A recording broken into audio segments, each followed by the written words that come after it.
21 साल 4 महीने में अफसर बना है और 22 सालों 10 महीने की उम्र में शहीद हो गया।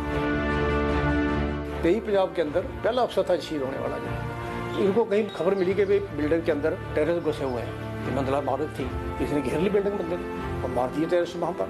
कोई रीति रिवाज नहीं किया, मैं उसी वर्दी में उठाया इसको, सब कुछ किया। मुझे नहीं लगता किसी परिवार के पास, आपके हिंदुस्तान की फौज के पास जो प्रॉपर्टी होगी, पूछ लेना आप किसी को, ये है मेरी जायदाद। बोलिए जनाब, मैं 32 साल मेरी नौकरी, फौज की वर्दी पहनी हुई है, मुझे WSL सर्टिफिकेट दी हुई पहले, पंजाब का रहने वाला हूँ। IAS अफसर, क्लास 1 अफसर, क्लास 2 अफसर जितने हैं, ये कम से कम 6 महीने 1 साल की ट्रेनिंग करें फौज के साथ। क्लास 1 और क्लास 2 अफसर को पता लगे होता क्या मुल्क। हुक्मरानों को पता नहीं है कि जो इनकी हमारी समस्या है क्या है, बताओ आप। याद रखना साहब, आपका देश जो चल रहा है, आपका जो समाज चल रहा है, ये किसान और जवान के ऊपर चल रहा है, और ना आपके किसान की कंडीशन ठीक हो, ना आपके जवान की कंडीशन ठीक है। जय जवान जय किसान ABP ਸਾਂਝਾ ਦਾ ਇਹ ਪ੍ਰੋਗਰਾਮ ਅੱਜ ਪਹੁੰਚਿਆ ਹੈ ਪੰਜਾਬ ਦੇ ਸ਼ਹਿਰ ਪਠਾਨਕੋਟ ਔਰ ਕਹਾਣੀ ਹੈ ਲੈਫਟੀਨੈਂਟ ਗੁਰਦੀਪ ਸਲਾਰੀਆ ਦੀ, ਜੋ 1996 ਦੇ ਵਿੱਚ ਦੇਸ਼ ਲਈ ਸ਼ਹੀਦ ਹੋ ਗਏ, ਲੇਕਿਨ ਉਸ ਤੋਂ ਪਹਿਲਾਂ ਅੱਤਵਾਦੀਆਂ ਨੂੰ ਢੇਰ ਕਰਤਾ।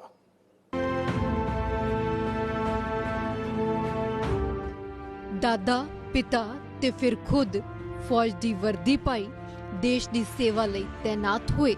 इस वीर का नाम है गुरदीप सलारिया। घर तो बहादुरी की गुड़ती लै तुरे इस जाबाज अफसर ने दुश्मना सामने सीना डा दिता, पर देश ते आंच न आउण दिती।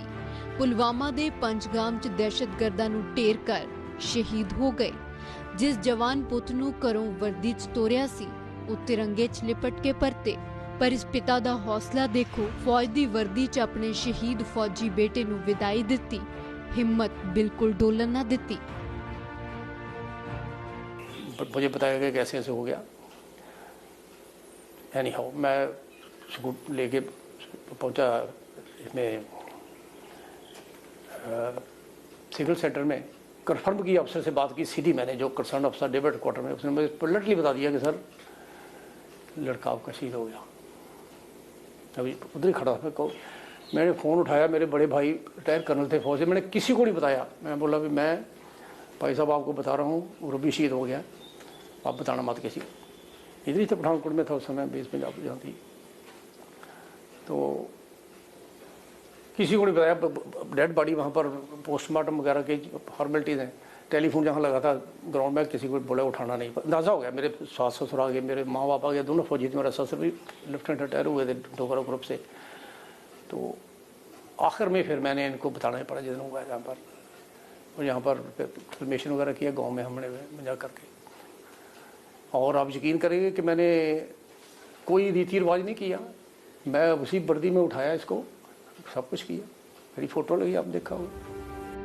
साल 1996 सी गुरदीप सलारिया पुलवामा च 23 पंजाब पलटन च तैनात सन। 10 जनवरी 1996 च पंजगाम च दहशतगर्दां ने घुसपैठ की, जिन्हां नाल नजिठण दी जिम्मेवारी मिली गुरदीप सलारिया नूं।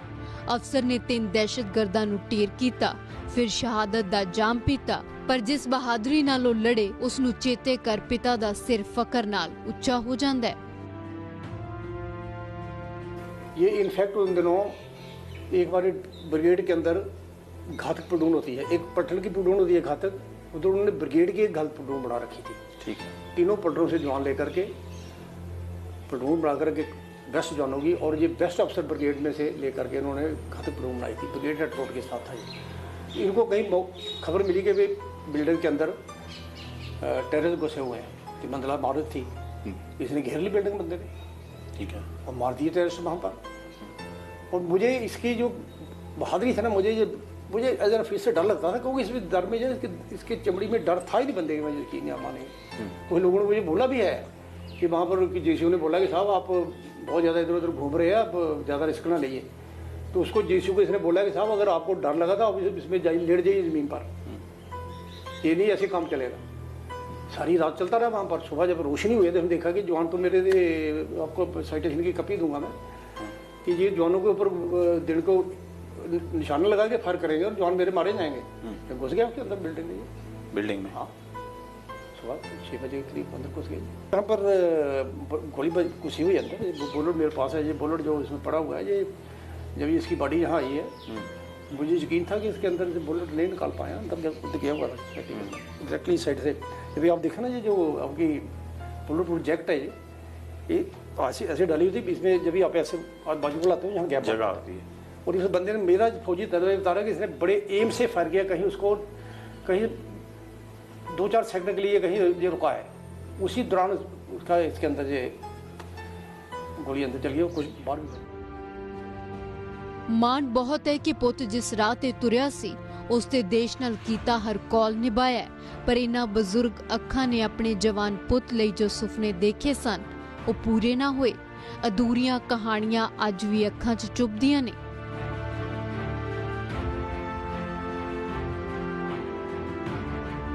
यहाँ एक पठानकोट में चौक है, शहीद कैप्टन गुरबचन सलारिया परमवीर चक्र।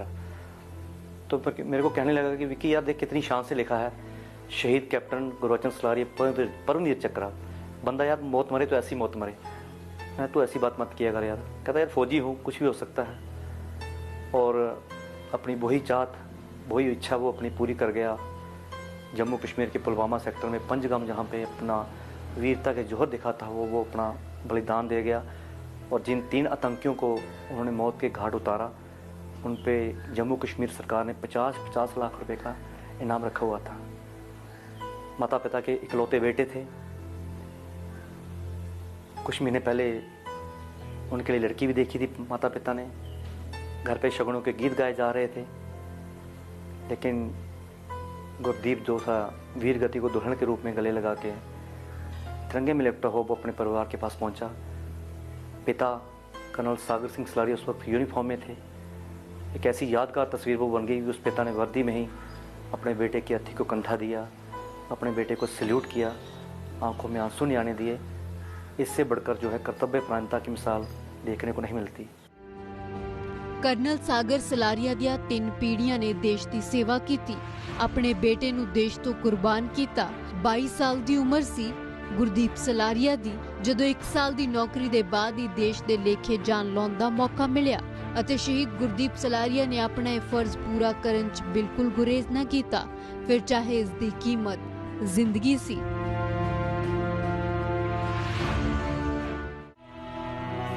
फौज का ही फिट था ये। मुझे लगता था इसके जो हालात थे, जो इसके बहादुर था, दलेर था। मैं कहता हूँ इसको चोटे हुए चोट आती थी, बताता नहीं था, खून बग रहा है, रोता नहीं था, कभी देखा मैंने ऐसा बच्चा। तो मुझे लगता था कि ये सिविल में लड़का फिट होगा मेरा। तो मैंने उसे कभी कहा नहीं कि आपने क्या करना है। कि हमें ज़िंदगी में ट्रेनिंग मिली हुई थी कि बच्चा जिधर को जाना चाहता है उसको मोटिवेट जरूर करें आप। तो फिर इसका रुझान था इसका बदले का।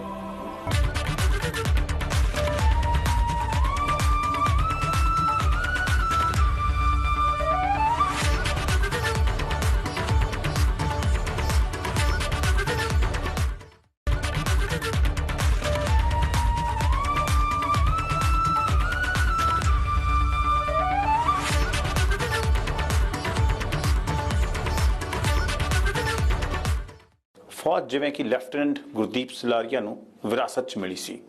ਇਹ ਕਹਾਣੀ ਹੈ ਇਸ ਪਰਿਵਾਰ ਦੀ। ਗੁਰਦੀਪ ਸਲਾਰੀਆ ਦੇ ਪਿਤਾ ਵੀ ਫੌਜ 'ਚ ਸੀ, ਦਾਦਾ ਜੀ ਵੀ ਫੌਜ 'ਚ ਸੀ, ਤਾਇਆ ਵੀ ਫੌਜ 'ਚ ਸੀ ਔਰ ਇੱਥੇ ਤੱਕ ਉਹਨਾਂ ਦੇ ਪਿਤਾ ਨੇ 1971 ਦੀ ਲੜਾਈ ਵੀ ਲੜੀ ਸੀ।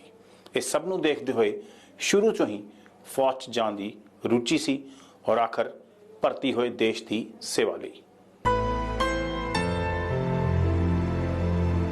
ਇੱਕ ਨਹੀਂ, 2 ਨਹੀਂ, ਇਸ ਪਰਿਵਾਰ ਦੀਆਂ 3 ਪੀੜ੍ਹੀਆਂ ਨੇ ਮੁਲਕ ਦੀ ਸੇਵਾ ਦਾ ਰਾਹ ਚੁਣਿਆ। ਪਿਤਾ ਨੂੰ ਵਰਦੀ 'ਚ ਦੇਖ ਸਾਗਰ ਸਲਾਰੀਆ ਦੇ ਮਨ 'ਚ ਚਾਹ ਪੈਦਾ ਹੋਈ ਕਿ ਉਹ ਵੀ ਅਫਸਰ ਬਣਨ। ਬਚਪਨ ਤੋਂ ਹੀ ਆਪਣੇ ਬੇਟੇ ਗੁਰਦੀਪ ਸਲਾਰੀਆ ਦੀ ਰੁਚੀ ਫੌਜ 'ਚ ਦੀ ਸੀ, ਇਸ ਲਈ ਬਹਾਦਰੀ ਨੂੰ ਪਰਖਦਿਆਂ ਪੁੱਤ ਨੂੰ ਵੀ ਉਸੇ ਰਾਹ ਤੇ ਤੋਰਿਆ।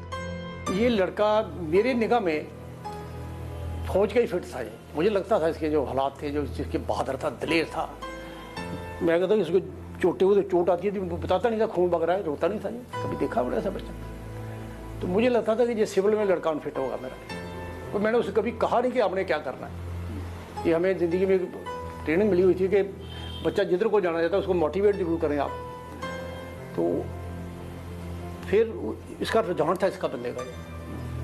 अगर इसको मैं देने माए भेजता भी तो शायद ये मिसफिट हो जाता। और यकीन करेंगे आप 16.5 साल की उम्र में मैट्रिक 12वीं के साथ ही इम्तिहान दिया है, साथ ही इम्तिहान सारा कुछ एक ही बार पास कर गया लड़का। मुझे विश्वास नहीं था कि इतना कुछ कर पाएगा, क्योंकि खिलाड़ी था, बहादुर था, पढ़ाई की तरफ को इतना कोई कीन नहीं था पढ़ने में, आपको बताऊँ मैं। तो आपको फिर कब लगा कि ये फौज में ही जाएगा? ये मुझे इसे 7-8 साल की जब उम्र हुई थी तभी अंदाजा हो गया था। नहीं, उन्होंने बताया आपको? नहीं, उसकी कैरेक्टर का पता लग गया था ना मुझे लड़के का, इसलिए मैंने रोका, क्योंकि जो बच्चा कुछ करना चाहे ना, अगर उसको आप डाइवर्ट करोगे तो हो सकता है उसमें वो मिसफिट हो जाए। और फौज हमारी जो है, माफ करना सर, फौज हमारी बहुत अच्छी ऑर्गेनाइजेशन है, मैं वो बता रहा हूँ। इसमें क्वालिटी है एक लाइफ की हमारे अंदर। माफ करना, मुझे जो फख्र है अफसर के तौर पे कि मैं किसी IAS IPS की ड्यूटी कर सकता हूँ, कोई IAS PS मेरी ड्यूटी नहीं कर सकता। मैं फख्र से कह रहा हूँ, आप बेशक इसको अनाउंस भी कर सकते हैं। मैं एज एन ऑफिसर यहाँ पर कोई ड्यूटी मुझे दे दी है, मेरी ड्यूटी अफसर नहीं कर सकते, मुझे इस बात का फख्र है। 1990 ਚ ਗੁਰਦੀਪ ਸਲਾਰੀਆ ਨੇ ਨੈਸ਼ਨਲ ਡਿਫੈਂਸ ਅਕੈਡਮੀ ਜੁਆਇਨ ਕੀਤੀ ਸੀ ਤੇ ਉਸ ਤੋਂ ਬਾਅਦ 1994 ਦੇ ਵਿੱਚ IMA ਤੋਂ ਪਾਸ ਆਊਟ ਹੋਏ। ਅਜੇ ਨੌਕਰੀ ਦਾ 1.5 ਸਾਲ ਹੀ ਲੰਘਿਆ ਸੀ ਕਿ ਗੁਰਦੀਪ ਸਲਾਰੀਆ 10 ਜਨਵਰੀ 1996 ਨੂੰ ਦੁਸ਼ਮਣਾਂ ਨਾਲ ਲੋਹਾ ਲੈਂਦੇ ਹੋਏ ਸ਼ਹੀਦ ਹੋ ਗਏ। अगस्त 1990 में ये NDA पहुंच गया।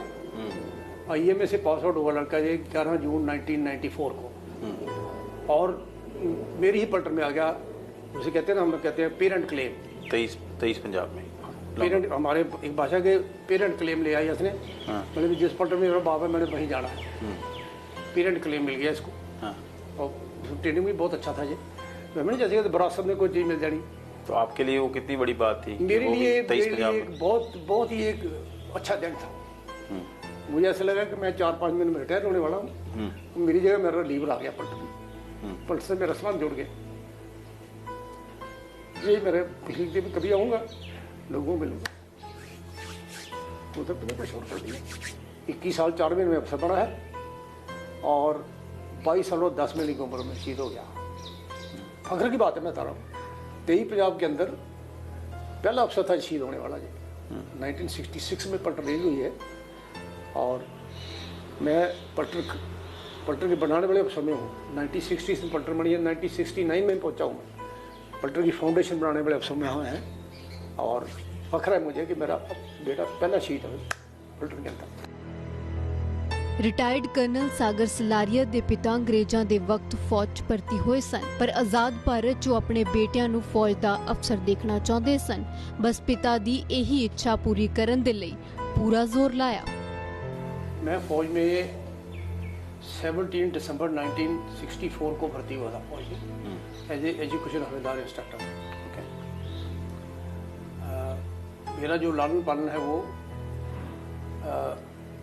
जन्म मेरा पाकिस्तान में हुआ। गांव का नाम था रेवा कलां, तहसील शकरगढ़ में। मेरे पिताजी अंग्रेज़ों के ज़माने में सालदार रिटायर हुए थे 1945 में। 7 साल उन्होंने सेकंड वर्ल्ड वॉर में टाइम गुजारा, सेंट्रल इंडिया हाउस में थे। उन दिनों घोड़े भी थे, टैंकें भी थी उस लड़ाई के अंदर। और 1945 में वो रिटायर हो गए। जैसे लड़ाई ख़त्म हुई तो वो रिटायर हो गए, घर आ गए। और सन 47 में हम सारा कुछ छोड़ करके पाकिस्तान में इधर आ गए, तहसील शकरगढ़ में अल्टीमेटली पठानकोट एरिया में आगे बस गए। हम 5 बहन भाई हैं। बड़ा भाई हमारा कर्नल रिटायर है फौज से। मेरे से दूसरे भाई साहब हैं वो प्रिंसिपल रिटायर हैं। मैं भी कर्नल रिटायर हूँ, और छोटी 2 हमारी बहनें हैं। एक बड़ोई हमारे कर्नल थे फौज में रिटायर, वो उनके पीछे मौत हो गई जयकर से। हमारे साहब ऐसे था कि सेकंड वर्ल्ड वॉर में मेरे पिताजी अफसर नहीं बन सके, क्योंकि उनकी क्वालिफिकेशन नहीं थी, पढ़े लिखे नहीं थे वो। सूबेदार तो बन गए, अफसर बनने की उन्हें क्वालिफिकेशन नहीं थी। वो चाहते थे कि यार मैं तो अफसर नहीं बन सका, मेरे बेटे ही कुछ ना कुछ ज़िंदगी में करें। अच्छा, तो तभी उन्होंने उस ज़माने में 1956 में आप अंदाज़ा लगा लीजिए, मेरे बड़े भाई ने BA पास की थी। अच्छा, SD कॉलेज पठानकोट से। FA पास की थी जलंधर, DAV जलंधर से। और इनको सिपाही भर्ती करा दिए थे मेरे बड़े भाई को। सितंबर 1956 की बात है। आर्मी में? आर्मी में, ठीक है। तो आम लोग कहते थे कि ये सूबेदार पे इसका पता नहीं किस तरह का आदमी है, ग्रेजुएट लड़का है, उसको कहीं मास्टर बनाता, कुछ और करता, कोई सिविल का काम कराता, फिर सिपाहियों में भर्ती करा दिया। तो फौजी कहते हैं मूर्ख टाइप आदमी है। तो पिता कहते मेरा बेटा अफसर बने फिर है, और मेरे भाई साहब सिपाही भर्ती हो गए, फिर बाद में ये 3-4 साल में अफसर बन गए। अच्छा। जून 1961 का कमीशन इनका रेगुलर मिलिट्री अकेडमी के, और जम्मू कश्मीर राइफल के हैं ये। मेरे से लगभग 8 साल बड़े हैं, और 8 साल ही पहले इनको सब कुछ मिला। तो इन बिटवीन हमारा गांव भी बह गया पानी में, रावी दरिया का भी आप देखेंगे गांव बर्बाद हो गया, बहुत बर्बादी हुई है। खेतों के में रह के हम पड़े हुए हैं, दरख्तों के नीचे रह के पड़े हुए हैं।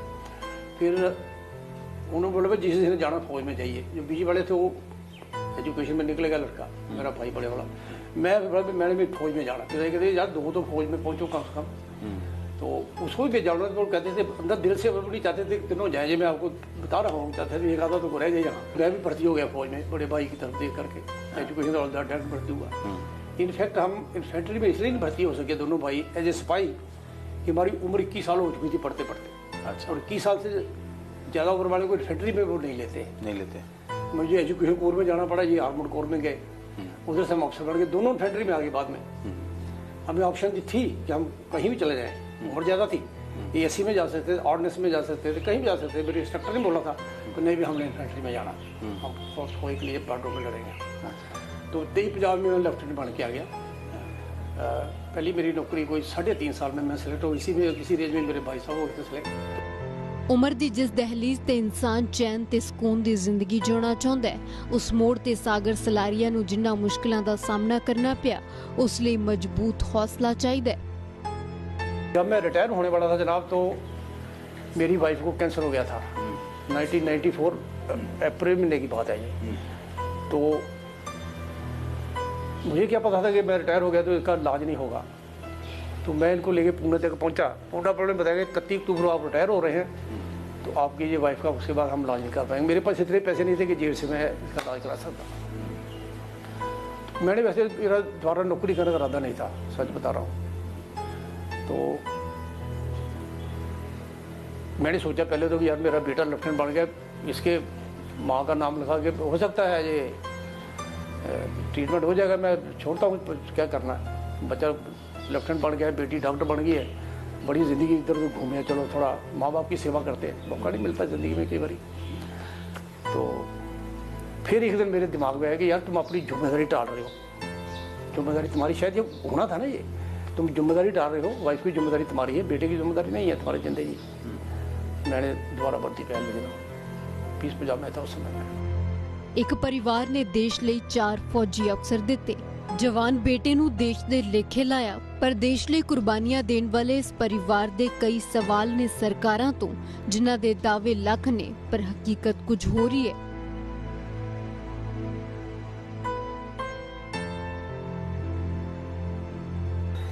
आप साहब ऐसा करिए, कम से कम एमएलए एमपी की 3 महीने अटैचमेंट करिए फौज से। एक रूल बनाइए, रूल। आईएएस अफसर, क्लास 1 अफसर, क्लास 2 अफसर जितने हैं, ये कम से कम 6 महीने 1 साल की ट्रेनिंग करें फौज के साथ। क्लास 1 और क्लास 2 अफसर को पता लगे होता क्या मुल्क। अब देखेंगे बेहतरी होगी मुल्क की जनाब, और मुल्क हमारा और भी बेहतर हो जाए। हुक्मरानों को पता नहीं है कि जो इनकी हमारी समस्याएं क्या है, बताओ आपको।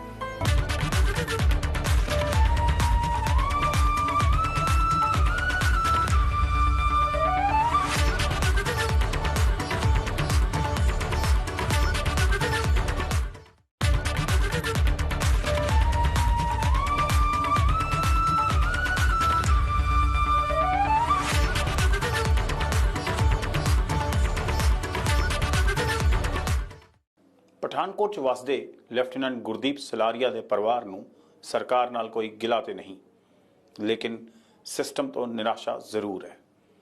ਲਗਭਗ 3 ਪੀੜ੍ਹੀਆਂ ਭਾਰਤੀ ਫੌਜ ਦੀ ਸੇਵਾ ਕੀਤੀ, ਦੇਸ਼ ਲਈ ਸਰਹੱਦ ਤੇ ਖੜੇ ਹੋਏ, ਲੇਕਿਨ ਸਿਸਟਮ ਨੇ ਕਈ ਵਾਰੀ ਉਦਾਸ ਕੀਤਾ।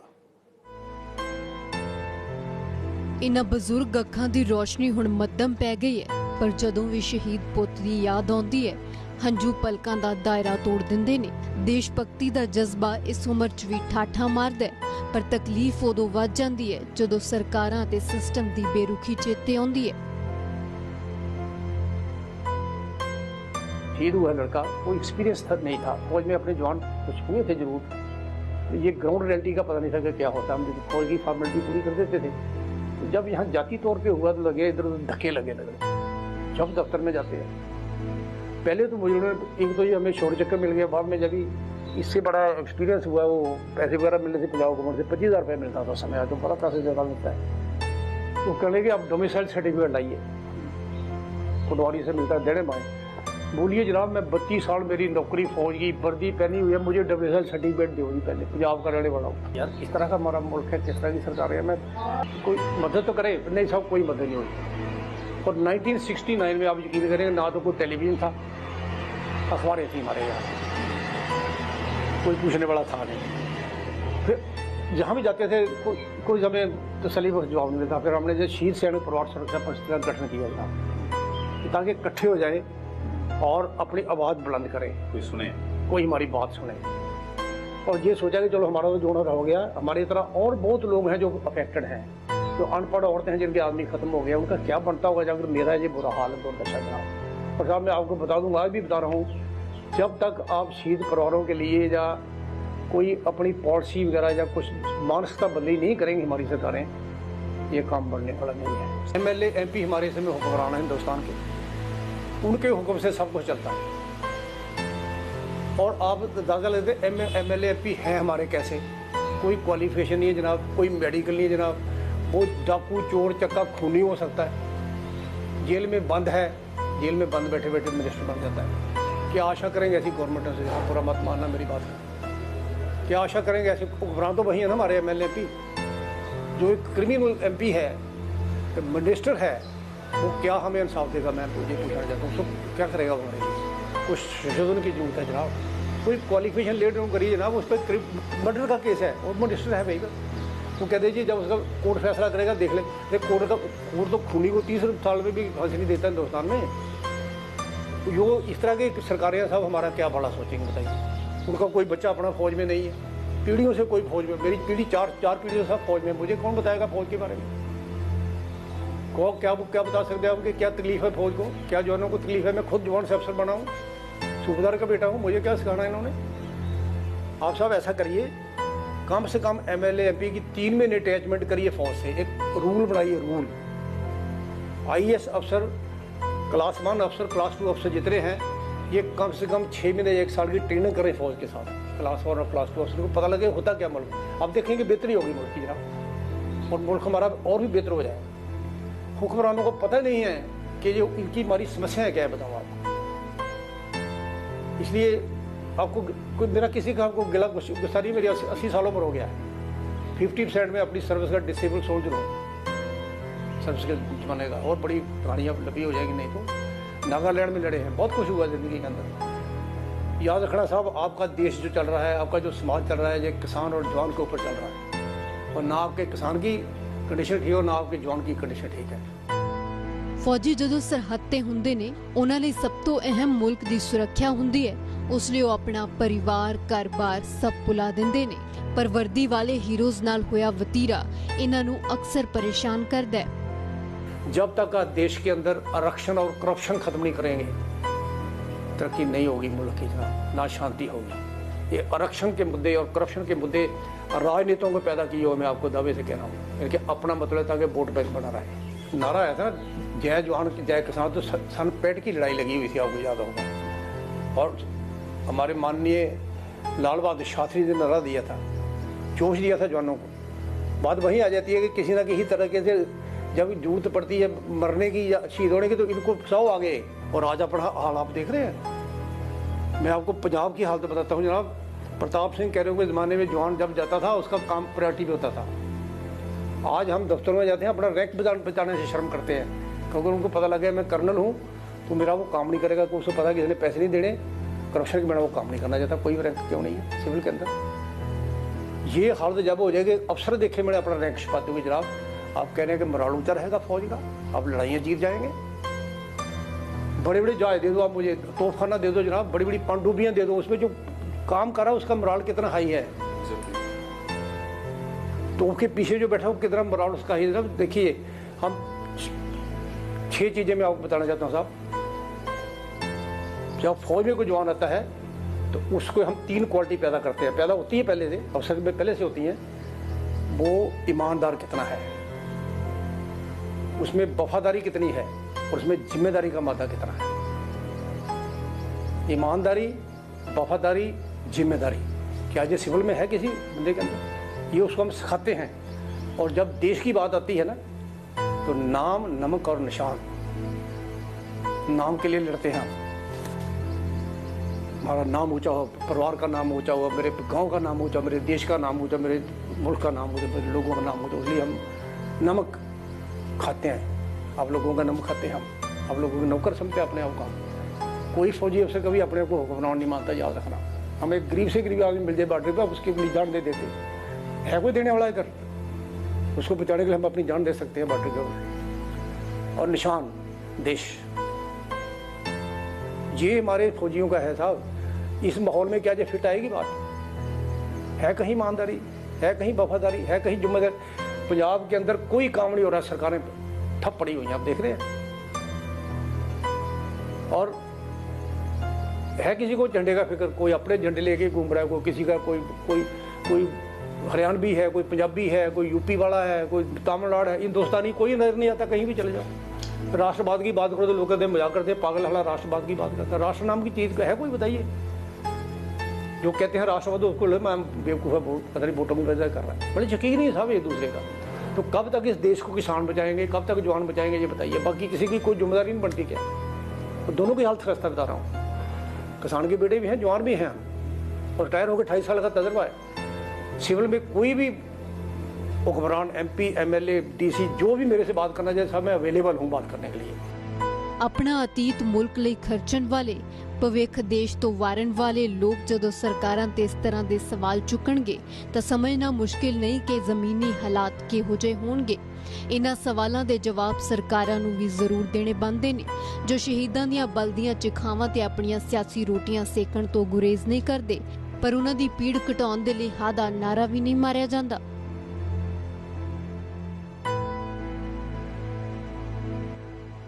किसान का मूवमेंट है, किसान की प्रॉब्लमें हैं, तो मैं ये अपने तजर्बे से कह रहा हूँ कि किसान मूवमेंट को इन्होंने एक पॉलिटिकल कलर दे दिया, जो किसानों की शायद हक में अल्टीमेटली ना हो। ये आपको बताना चाहता हूँ, क्योंकि गवर्नमेंट के साथ कन्फ्रंटेशन कोई भी हो, कन्फ्रंटेशन का नतीजा से ही नहीं निकलता।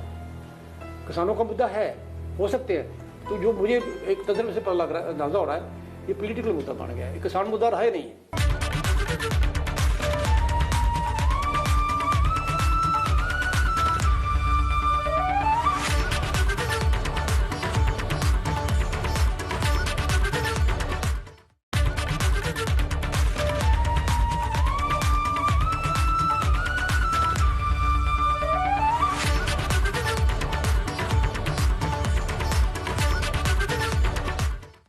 ਜਵਾਨ ਤੇ ਕਿਸਾਨ, ਪੰਜਾਬ ਦੇ ਹਰ ਪਿੰਡ ਦੀ ਇਹ ਅਟੁੱਟ ਕਹਾਣੀ ਹੈ। ਜਵਾਨ ਵੀ ਹੈ ਔਰ ਕਿਸਾਨ ਵੀ ਹੈ, ਕਈ ਐਸੇ ਪਰਿਵਾਰ ਨੇ। ਇਸੇ ਤਰ੍ਹਾਂ ਕਰਨਲ ਸਲਾਰੀਆ ਵੀ ਇੱਕ ਕਿਸਾਨੀ ਪਰਿਵਾਰ ਹੈ।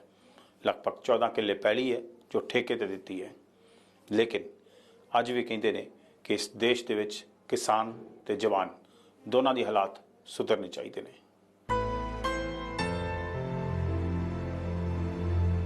ਬਚਪਨ ਖੇਤਾਂ 'ਚ ਬੀਤਿਆ ਸੀ ਤੇ ਜਵਾਨੀ ਸਰਹੱਦਾਂ ਤੇ ਲੰਘੀ। ਚੇਤੇ ਕਰਦੇ ਨੇ ਕਿ ਕਿਵੇਂ ਖੇਤਾਂ 'ਚ ਮਿਹਨਤ ਕਰਦੇ ਕਰਦੇ ਖੁਦ ਨੂੰ ਮੁਲਕ ਸੇਵਾ ਦੇ ਕਾਬਿਲ ਬਣਾਇਆ ਸੀ। ਕਈ ਦਹਾਕੇ ਭਾਰਤ ਦੀਆਂ ਵੱਖ-ਵੱਖ ਸਰਹੱਦਾਂ ਤੇ ਡਟੇ ਰਹੇ। ਰਿਟਾਇਰਡ ਹੋਣ ਬਾਅਦ ਵੀ ਖੇਤੀ ਨਾਲ ਜੁੜੇ, ਪਰ तमाम ਤਰੱਕੀਆਂ ਦੇ ਬਾਵਜੂਦ ਵੀ ਦੇਸ਼ 'ਚ ਕਿਸਾਨੀ ਦੀ ਬਦਹਾਲੀ ਤੋਂ ਨਿਰਾਸ਼ ਹੋ ਜਾਂਦੇ ਨੇ। ना किसान के हालात ठीक है और ना जवान के हालात ठीक है। कोई किसान का बेटा ही है जवान। आप भी किसान हैं? बिल्कुल जी, मैंने अपने खेतों को घर काम किया है। गांव में आपको बुलाओ, हमारा खेतों में बाप के साथ काम करते थे। पढ़ना तो सेकेंडरी था, बकनौर स्कूल का पढ़ा हूँ, प्राइमरी स्कूल बकनौर है। पहली जमात दूसरी जमात पास की मैंने नूट मेरा में। इसी घर पढ़तों के घर रहते हम, छोटे छोटे, मुझे भी जी याद है, पाकिस्तान से आए थे, पढ़ते रहे। तीसरी चौथी की हमने बकनौर से, सरकारी स्कूल से। और 10वीं तक पढ़ा मैं। एक राधा स्वामी स्कूल होता था तारागढ़ में, सरकारी स्कूल तब नहीं था, उसमें SD कॉलेज बन गया। हमारी किस्मत अच्छी थी, हमने अफसर बनना था, पढ़ गए। साइकिल पे आया करते थे जनाब हम पठानकोट से, तारागढ़ से पढ़ने के लिए अपने गांव से SD कॉलेज में, और बिना पक्खे के रहते थे। एक तरह सा कमरा था जिसमें रहते थे। और इधर ढाबा है एक, वैष्णो ढाबा, कृष्णा वैष्णो ढाबा भी मैं जाता हूँ तो बड़ा याद रहते, तो आप वहाँ खाना खाते थे। तो किसान के लिए आजकल क्या मुश्किलें हैं? आप किसान भी रहे, फिर आप आर्मी में गए, ज़मीन है आपकी, किसानी को किस तरह देखते हैं आज की डेट में? किसानी के बारे में सर मेरा एक्सपीरियंस ये है कि लोक राज के अंदर ऑर्गेनाइज होना बहुत ज़रूरी है। जो नारे मारता है, इकट्ठा हो जाता है, सटाई करता है, पत्थर मारता है, उसको सरकारें ये देती हैं। देश ਦੇ ਸਿਸਟਮ 'ਚ ਕਿਸਾਨਾਂ ਤੇ ਜਵਾਨਾਂ ਦੀ ਦਸ਼ਾ ਮਾੜੀ ਹੋਣ ਤੇ ਸਾਬਕਾ ਅਫਸਰ ਫਿਕਰਮੰਦ ਨੇ। ਸਵਾਲ ਸਰਕਾਰ ਤੋਂ ਪੁੱਛ ਰਹੇ ਨੇ। तो किसान ऑर्गेनाइज हो रहा है अभी, अच्छी बात है, लोग इकट्ठे हो रहे हैं, यूनियन बन रही हैं, अपने काम में बिजी। किसान तो रोटी के लाले कहाँ इकट्ठा होगा, वो कहाँ पैसा आएगा, कहाँ पढ़ाई लिखाई होगी। किसान का मूवमेंट है, किसान की प्रॉब्लमें हैं, तो मैं ये अपने तरफ से कह रहा हूँ कि किसान मूवमेंट को इन्होंने एक पॉलिटिकल कलर दे दिया, जो किसानों की शायद हक में अल्टीमेटली ना हो। मैं ये आपको कहना चाहता हूँ, क्योंकि गवर्नमेंट के साथ कन्फ्रंटेशन कोई भी हो, कन्फ्रंटेशन टिकट नतीजा से ही नहीं निकलता है। किसानों का मुद्दा है, हो सकते हैं, तो जो मुझे एक तजर्बे से पता लग रहा है, अंदाजा हो रहा है, ये पॉलिटिकल मुद्दा बन गया है, किसान मुद्दा रहा ही नहीं। किस तरह से गवर्नमेंट को बदली करना है, जैसे हुआ था ना वो लोकपाल बिल आ गया था, उसको कानून कैसे डालना चाहिए, लोकपाल क्या कर लिया लोकपाल ने हिंदुस्तान में, बताइए। सब पॉलिटिकल तमाशे हैं, कोई हुक्मरान नहीं चाहता कि उसके ऊपर कोई दूसरा हुक्मरान हो। ਰਿਟਾਇਰਡ ਕਰਨਲ ਸਲਾਰੀਆ ਦਾ ਪਰਿਵਾਰ ਜੈ ਜਵਾਨ ਜੈ ਕਿਸਾਨ ਦੇ ਨਾਰੇ ਦੀ ਕਸੌਟੀ ਤੇ ਖਰਾ ਉਤਰਦਾ ਹੈ, ਪਰ ਵੇਲੇ-ਵੇਲੇ ਦੀਆਂ ਸਰਕਾਰਾਂ ਨੂੰ ਵੀ ਸੋਚਣ ਦੀ ਲੋੜ ਹੈ ਕਿ ਆਖਿਰ ਅਜਿਹੇ ਪਰਿਵਾਰਾਂ ਪ੍ਰਤੀ ਕੀ ਉਹ ਆਪਣਾ ਬਣਦਾ ਹੱਕ ਅਦਾ ਕਰ ਰਹੀਆਂ ਨੇ, ਕਿਉਂਕਿ ਜੋ ਸਵਾਲ ਚੁੱਕੇ ਗਏ ਨੇ ਉਹਨਾਂ ਤੋਂ ਤਾਂ ਅਜਿਹਾ ਬਿਲਕੁਲ ਵੀ ਨਹੀਂ ਲੱਗਦਾ।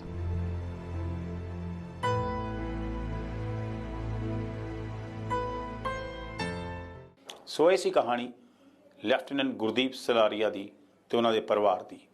किस तरह एक परिवार ने पीढ़ी दर पीढ़ी देश की सेवा की, बॉर्डर की राखी की और अज भी जोश कायम है। ABP साझा की ये पेशकश जारी रहेगी और जय जवान जय किसान जल्द मिलेगा किसी होर पिंड दे विच।